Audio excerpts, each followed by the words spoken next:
वो अपने को शिव भक्त बताते हैं, लेकिन उनको मालूम नहीं है कि भगवान शिव हैं क्या। शिव के बारे में, भगवान शंकर के बारे में उन्होंने कुछ पढ़ा हो, उनकी बातों से ऐसा नज़र नहीं आता है, ऐसा एहसास नहीं होता है। तो ये जो दिखावे का, और चुनाव के समय, कई चुनाव में आप देख चुके हैं कि चुनाव का समय आता है तो मंदिर जाने लगते हैं। आजकल सब छोड़ दिया है। उनको एक बात शायद समझ में आ गई है कि इस नाटक को लोग स्वीकार नहीं कर रहे, और इस नाटक की असलियत लोग समझने लगे हैं।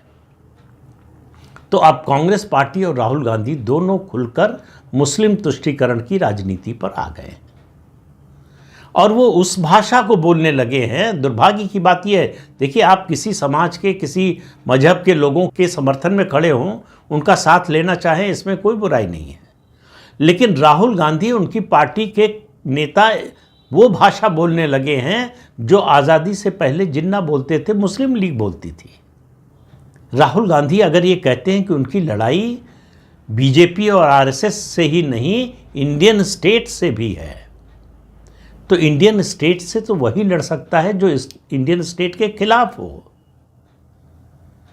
तो वो भारत राष्ट्र के खिलाफ युद्ध छेड़ना चाहते हैं।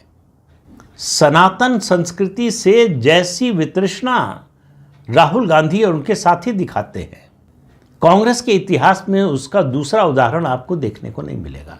राहुल गांधी अयोध्या नहीं गए। ये वही कांग्रेस पार्टी है जो यूपीए शासन के दौरान, जिसने सुप्रीम कोर्ट में एफिडेविट दिया कि भगवान राम तो काल्पनिक हैं, वास्तव में भगवान राम का कोई अस्तित्व ही नहीं है, इसलिए राम सेतु जो है उसको भगवान राम से जोड़ना ये गलत होगा। ये एफिडेविट है कांग्रेस का सुप्रीम कोर्ट में। और अयोध्या में राम मंदिर न बनने पाए, इसके लिए हर उपाय किया कांग्रेस पार्टी ने। ये अलग बात है कि शुरू में उसको लग रहा था कि इसमें मदद करने से शायद फ़ायदा मिले, तो राजीव गांधी ने ही शिलान्यास कराया। राजीव गांधी के ही समय ताला खुला। उसके बाद मुस्लिम मौलानाओं का दबाव इतना पड़ा कि राजीव गांधी पलट गए। शाहबानों के मामले पर उन्होंने सुप्रीम कोर्ट के फैसले को संसद से पलट दिया, और वहीं से कांग्रेस की किस्मत पलट गई। तब से कांग्रेस समय समय पर हिंदुत्व का इस्तेमाल करना चाहती है बीजेपी के हिंदुत्व से मुकाबला करने के लिए, और पिट जाती है तो फिर लौटकर जो है दूसरे पाले में खड़ी हो जाती है, फिर आकर आजमाने की कोशिश करती है।